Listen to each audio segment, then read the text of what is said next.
Wow. Hoi miteinander. Ja, hallo. Hoi. Oh, ich habe eigentlich nicht gedacht, dass ich von Anfang an schon mit... Okay. Wenn jemand von euch nicht im Video dabei sein will, dann einfach Kamera ausschalten. Ich weiß nicht so genau, wie das funktioniert hier mit Zoom, ob die Teilnehmer dann auch dabei sind oder nicht. Gut, also... schön sind ihr da. Herzlich willkommen zu dieser Präsentation im Rahmen von der 777 Digitale Nomaden Academy. Ihr seht alle die Präsentation, die ich habe, oder? Könnte mir jemand einen Daumen hoch geben? Ja, Jan nickt. Super. Okay, cool. Also, wie ich schon gesagt habe, bevor wir mit der Aufnahme angefangen haben, geht es mir darum, einen Überblick zu geben, was ist Grafikdesign und so die verschiedenen Komponenten zu erklären, die da einen Einfluss nehmen. Wir werden uns die Farbenpsychologie bzw. Farbsymbolik anschauen. Dann geht es um Typografie und ein paar typografische Grundregeln. Und zum Schluss reden wir noch über Corporate Design, weil das Corporate Design bzw. das Corporate Design Konzept ist eigentlich der Ort, wo alles so zusammenfließt. Und ich denke, das ist wahrscheinlich auch spannend für euch, wenn ihr jetzt selber eine persönliche Marke oder auch für euer Unternehmen ein Design bzw. Kommunikationskonzept erstellen möchtet. Dann ganz am Ende geht es noch um Vorlagen. Ich bin ein großer Fan von Vorlagen, weil sie genauso wie das Corporate Design Handbuch euch helfen, die Kommunikation einheitlich zu gestalten, und sie sparen auch Zeit. Wenn man ein paar Vorlagen erstellt hat, die man immer wieder verwenden kann, dann ist das total hilfreich auch. Und ja, trägt auch dazu bei, dass die Sachen, die man dann immer wieder benutzt, sei es jetzt Rechnungen, E-Mail, Newsletter, Flyer, Poster, Einladungen, auch einheitlich daherkommen. Und das einheitlich, das ist, denke ich, für mich ein Stichwort, weil einheitlich heißt für mich auch professionell, dass gewisse Sachen einen Wiedererkennungswert haben, so wie sie gestaltet sind. Und ganz zuletzt kommen eben die Ressourcen. Da habe ich eine große Liste mit diversen Links, wo ihr euch dann weiter informieren könnt und euch in das Thema vertiefen. Gut. Also, ganz zuerst, was ist überhaupt Grafikdesign? Grafikdesign ist die grafische Gestaltung von materiellen oder virtuellen, also computergenerierten zweidimensionalen Flächen mittels Typografie, Bild, Farbe und Material. Es geht also um visuelle Kommunikation. Es geht darum, dass man Sprache und Gedanken darstellen kann und Zusammenhänge sichtbar, lesbar und verständlich macht. Eine Komponente vom Grafikdesign ist eben die Farbe, die Farbgestaltung. Und ich finde das total spannend, wie sich in unserer Kultur eine Farbensymbolik oder eine Farbpsychologie etabliert hat. Wenn man sich dieses Bild anschaut, dann finden wir uns darin zurecht. Wir verstehen, dass Rot für Liebe und Leidenschaft steht. Wir können nachvollziehen, warum Grün mit Natur oder Gesundheit in Zusammenhang gebracht wird oder warum zum Beispiel Blau Vertrauenswürdigkeit, Erfolg oder Loyalität symbolisiert. Die Farbwahl ist eben wichtig, weil die Wirkung der Farbe natürlich die Botschaft oder den Charakter von eurer persönlichen Marke oder eurem Unternehmen widerspiegeln soll. Die Farbwahl soll beim Publikum oder bei den Kunden positive Emotionen wecken. Und hier gibt es eine sehr schöne Übersicht. Das ist jetzt ein Bild, wo eben internationale bzw. amerikanische Firmen aufgeführt sind und sie sind unterteilt darin, wie sie ihre Farben in den Logos, in ihren Schriftzügen gewählt haben. Wenn ich jetzt zum Beispiel an Marken denke, die ich hier in der Schweiz kenne, in der Kategorie Blau, dann fallen mir Banken und Versicherungen ein. Und das macht ja auch Sinn, wenn wir uns denken, dass Blau Assoziationen mit Vertrauenswürdigkeit und Zuverlässigkeit erwecken soll. Genauso wie zum Beispiel diese grauen Marken dort unten in der linken Ecke, dass die sehr edel wirken können, neutral. Oder eben, dass die grünen Marken mit Natur, mit Ruhe oder auch mit Gesundheit in Verbindung gebracht werden. Es ist auch spannend, wenn man zum Beispiel im Supermarkt schaut, wie Verpackungen gestaltet sind. Oft sind so diese Bioprodukte in Grün oder Erdtönen gehalten und wenn man sich die Verpackungen gewisser Lebensmittel anschaut, wo man denkt, das sind so Bioprodukte, dann stellt man fest, dass es überhaupt gar keine sind. Aber die Verpackung suggeriert uns etwas, was dem Inhalt nicht entspricht. Was sehr spannend ist, ist die Tatsache, dass Farbsymbolik oder Farbpsychologie nicht überall auf der Welt gleich ist. Kulturelle Unterschiede und historische Gegebenheiten tragen dazu bei, dass Farben von Land zu Land sehr verschiedene und sogar gegensätzliche Bedeutungen haben können. Das ist insofern wichtig, wenn man jetzt ein internationales Unternehmen ist und in verschiedenen Märkten oder verschiedenen Erdteilen geschäftet.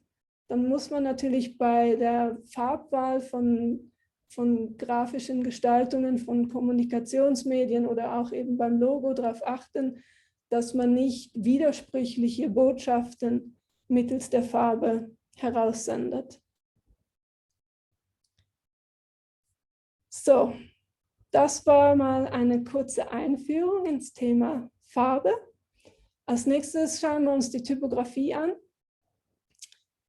Unter dem Begriff der Typografie wird die Kunst und Lehre von Schrift verstanden, wie diese nach funktionalen und ästhetischen Aspekten gestaltet und dem Design von Druckerzeugnissen oder eben digitalen Medien verwendet werden kann.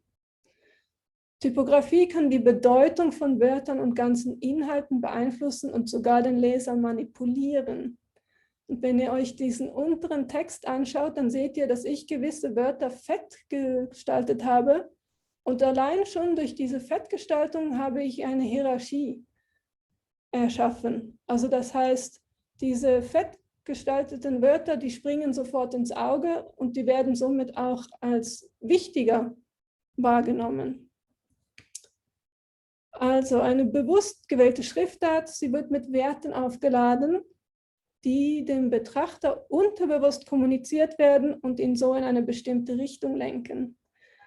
Und ich finde die Schriftwahl, das ist wirklich eins meiner Lieblingsthemen, weil es eben so eine spannende Wirkung und unterschiedliche Wirkungen haben kann. Jetzt habe ich hier auf der linken Seite die gleichen Wörter bzw. den gleichen Begriff digitale Nomaden Schweiz in verschiedenen Schriftarten dargestellt. Und die Wirkung ist wirklich anders. Es wirkt anders, es kommt anders rüber, wenn ich diesen handgeschriebene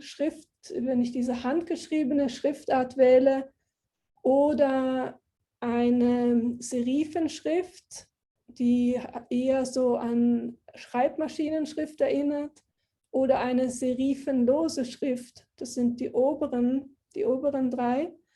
Die Wirkung ist wirklich anders und das ist total spannend, mit diesen Schriften, den verschiedenen Schriften herumzuspielen und zu experimentieren.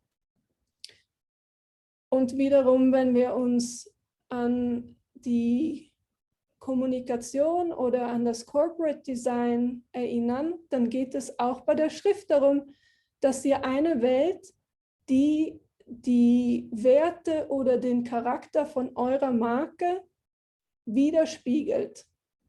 Das müsst ihr natürlich für euch selber herausfinden, was ihr genau sagen wollt oder wie ihr euch darstellen wollt. Es ist auch sehr hilfreich, wenn man dann eine zweite oder dritte Meinung einholt, weil ja, es ist natürlich auch sehr subjektiv. Und etwas, was ich so als schön und feminin und schnörkelig empfinde, findet vielleicht jemand anderes total unleserlich und unpassend. Da lohnt es sich wirklich mit den Freundinnen, mit der Freundin, Partnerin, was auch immer zu reden, damit man so einen Austausch und Feedback bekommt. Gut. Am wichtigsten bei der Typografie ist auf jeden Fall die Lesbarkeit. Das heißt, das Design oder die Gestaltung sollte der Lesbarkeit dienen. Die Lesbarkeit darf nicht unter dem Design oder der Gestaltung leiden. Es geht darum, dass man einen einheitlichen Textkörper schafft, damit der Leser den Text als Gesamtbild wahrnehmen kann. Es geht darum, dass man die richtige Länge findet. Das heißt, zu kurze oder zu lange Textkörper, sie wirken störend und ablenkend und das soll es ja nicht sein. Und auch die Zeilenlänge sollte das richtige Format haben.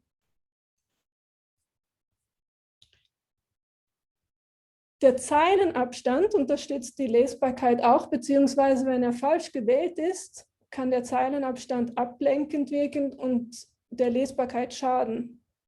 Unter Zeilenabstand versteht man den Abstand von Grundlinie zu Grundlinie. Und dazu gibt es ein paar Grundregeln. Je länger die Zeile, desto größer der Abstand zwischen den Zeilen. Der Zeilenabstand ist stets um 120% größer als der Buchstabenabstand.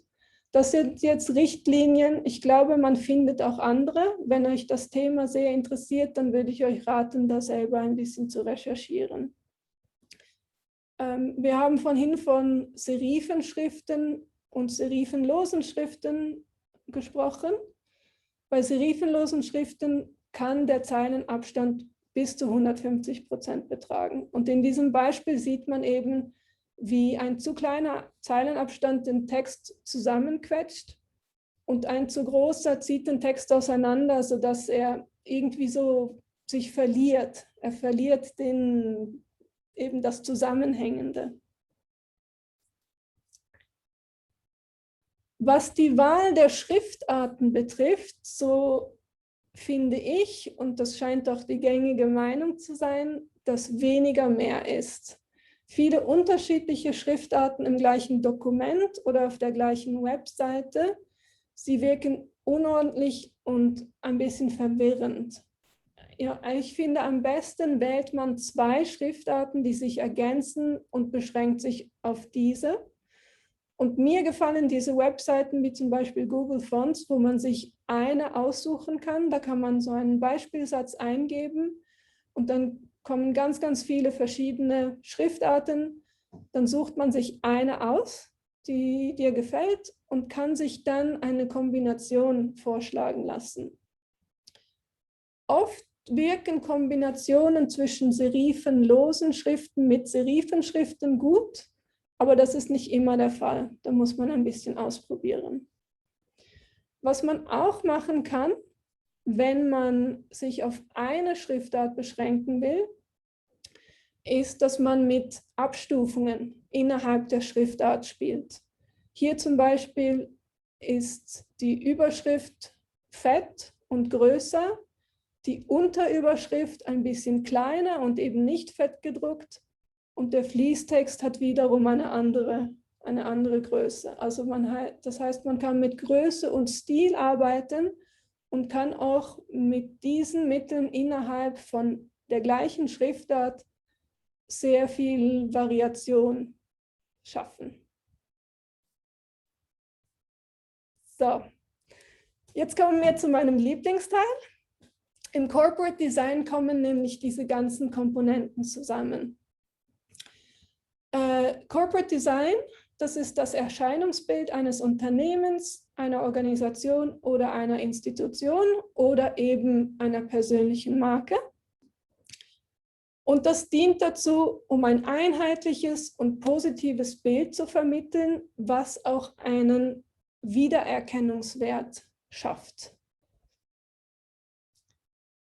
Die Elemente von einem Corporate Design sind das Logo, die gewählte Schriftart oder die gewählten Schriftarten, das Farbkonzept und die Bildsprache.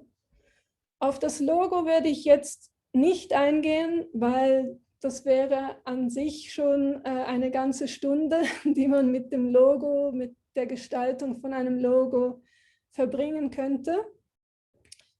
Aber ich zeige euch gern, was ich für eine Freundin gemacht habe. Ich durfte als Abschlussarbeit für einen Grafikdesign-Kurs ein Corporate Design Handbuch für eine fiktive oder eine reale Firma erstellen und ich habe dann einfach für die Firma einer Freundin so ein Corporate Design Konzept erstellt. Genau. Und das ist eben das Corporate Design Manual. Also das Manual, Corporate Design Manual oder auch Style Guide oder Corporate Design Handbuch, das dient eben dazu, diese Entscheidungen, die man trifft, was Farbe, Bildsprache, Formen, Schriftarten angeht, zusammenzufassen, damit alle Mitarbeiter oder damit auch externe Dienstleister mit dem arbeiten können. Das macht es einfacher. Und ihr könnt eben euren eigenen Style Guide erstellen oder erstellen lassen, der euch helfen wird, eure Kommunikation professionell und einheitlich zu gestalten.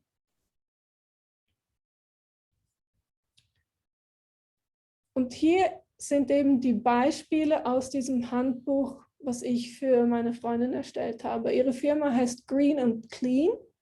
Sie bieten Dienstleistungen an im Bereich Gebäudereinigung, Gebäudeunterhalt, also so kleinere Reparaturen oder Rasenmähen.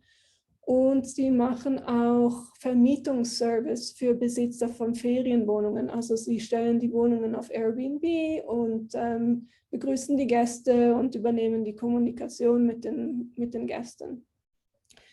Was ihnen wichtig ist, ist, dass sie eben mit nachhaltigen Mitteln oder mit möglichst umweltfreundlichen Produkten arbeiten. Eben drum heißt die Firma Green and Clean. Sie wollen möglichst chemiefrei und umweltschonend arbeiten.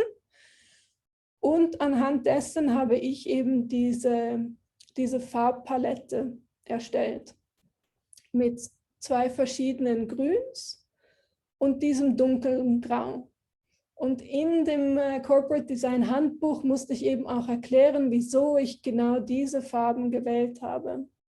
Ich fand das Grau zum Beispiel schön als Alternative zu Schwarz. Es wirkt ein bisschen weicher und Grau, finde ich, hat auch so etwas Elegantes.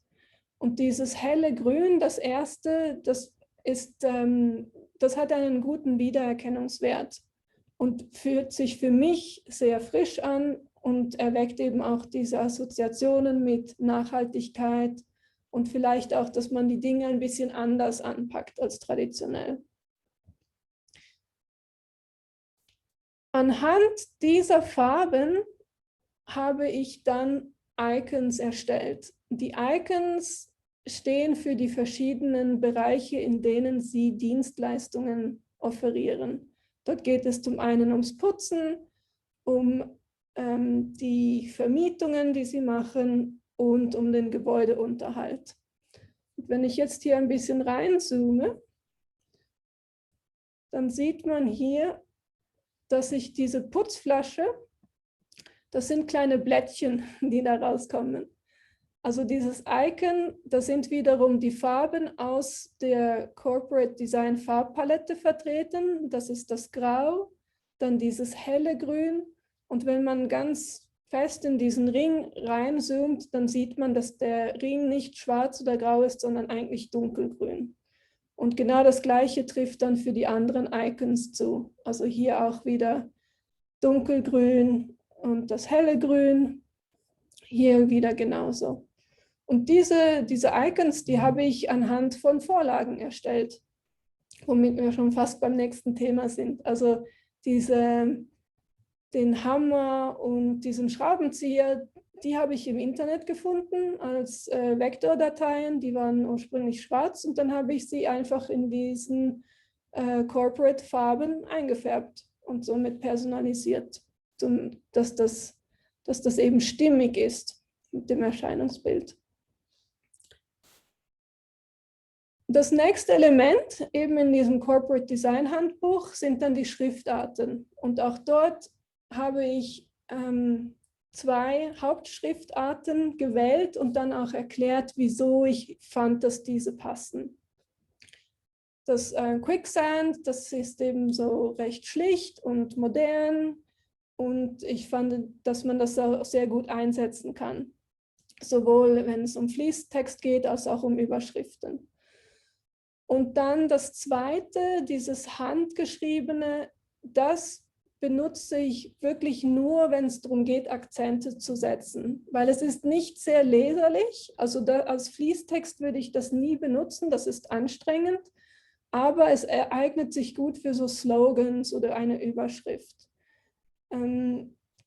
Ich habe auch diese Schrift gewählt, weil sie so einen femininen Touch hat und ich denke mir, dass es vor allem Frauen sind, die Wert darauf legen, dass ihre Häuser nachhaltig geputzt werden und dass die Umwelt geschont wird.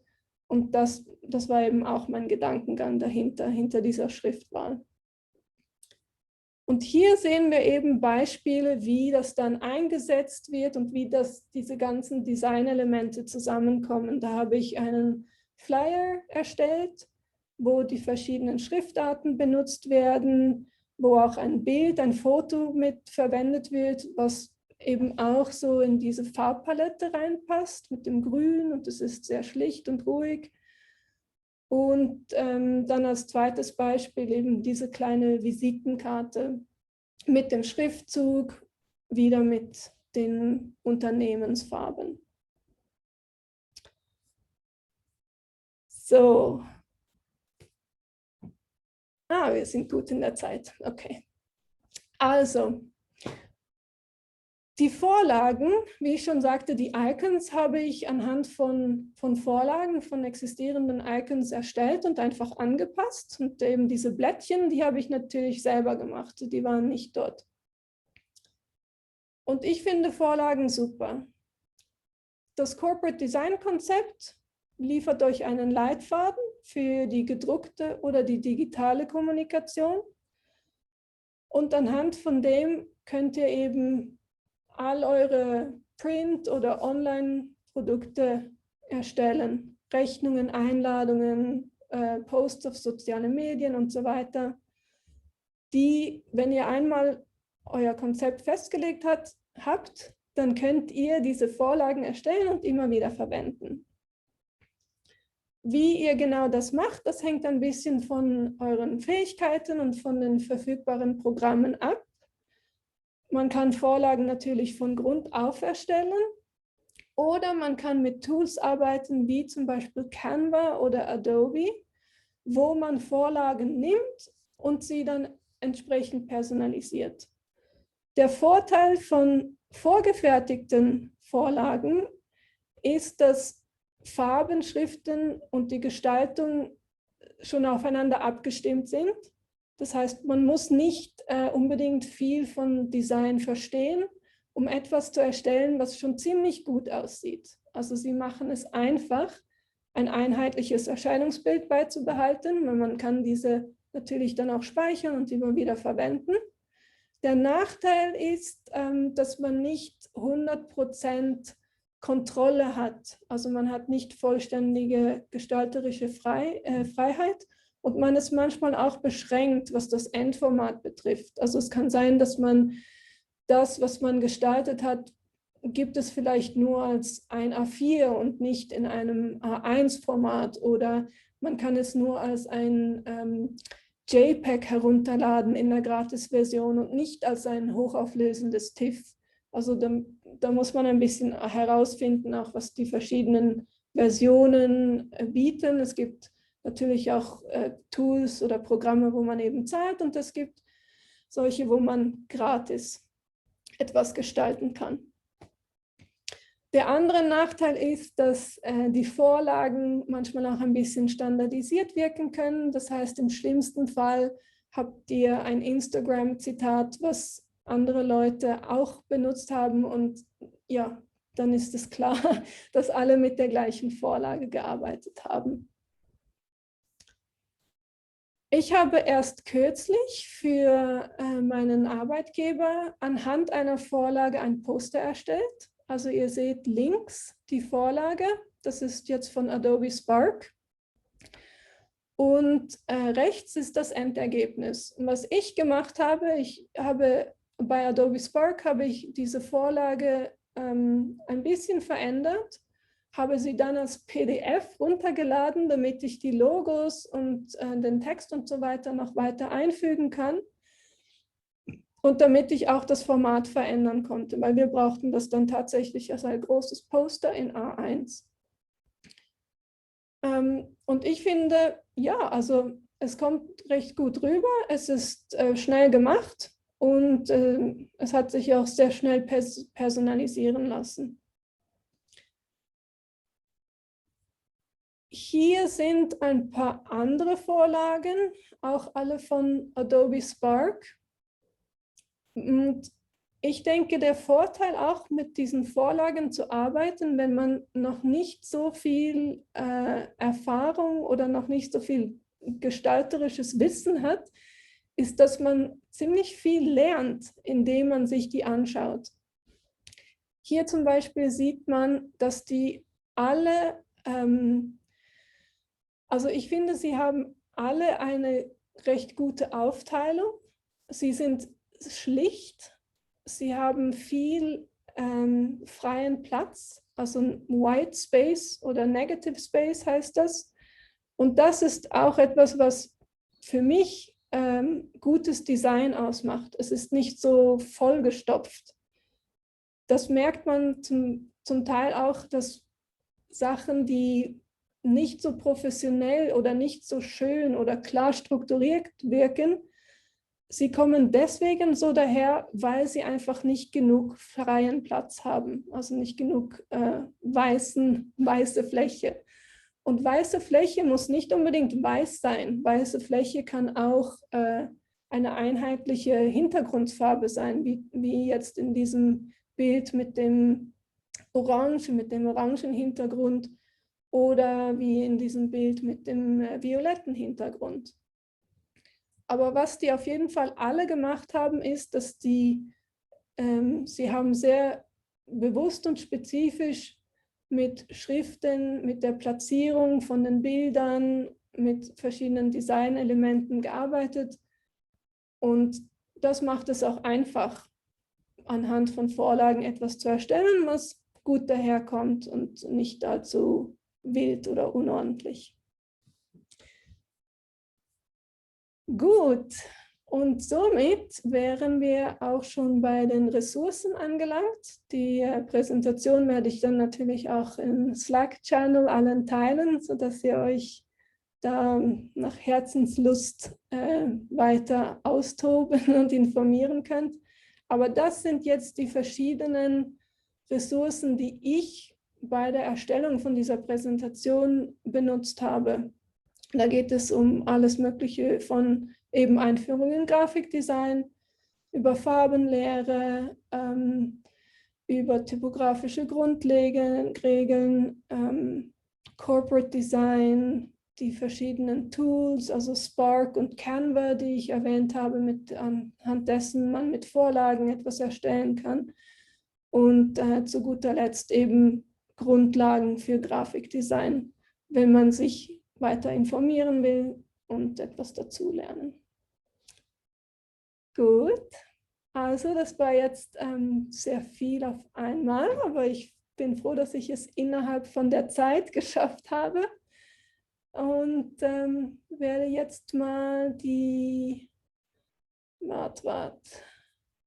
ich werde die Aufnahme stoppen und dann können wir noch weiter plaudern. Es sei denn, jemand will eine Frage stellen, die er oder sie findet, sie sollte in der Aufnahme dabei sein. Dann könnt ihr winken oder euch freischalten und dann würden wir das doch dazu holen. Jan winkt, okay. Darf ich? Ja, sicher. Super, vielen Dank. Cooler Vortrag. Was mich wundernimmt, und zwar gerade, wenn es um die digitale Darstellung von Texten geht. Vielfach hört man ja auf, wenn man zu exotische Schriften wählt, dass die teilweise nicht angezeigt werden können, beispielsweise, gerade im digitalen Bereich, Webseiten etc. Hat das sowas oder ist das egal, welche Schrift man wählt? Wow.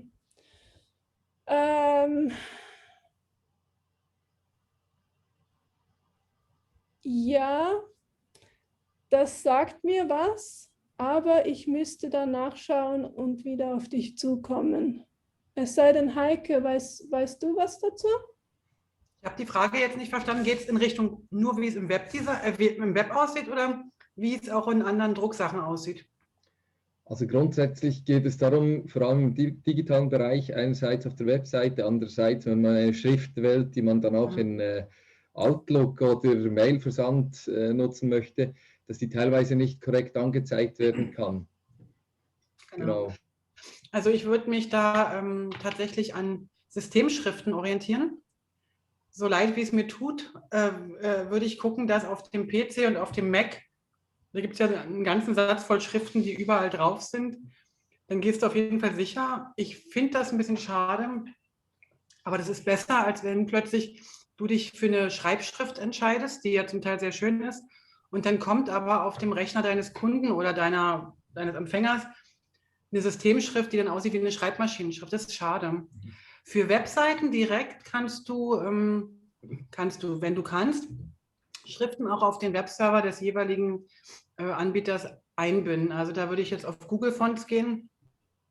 Die kann man dort einbinden. Also Webseiten sind nicht das Problem. Aber du hast gerade Outlook angesprochen, also ein Mailprogramm.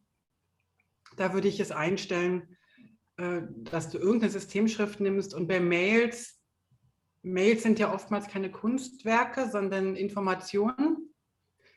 Und dann ist auch so blöd wie es klingt, ein Areal oder so völlig okay. Ja. Es gibt immer noch Menschen, die ihre E-Mail-Programme eingestellt haben ohne HTML.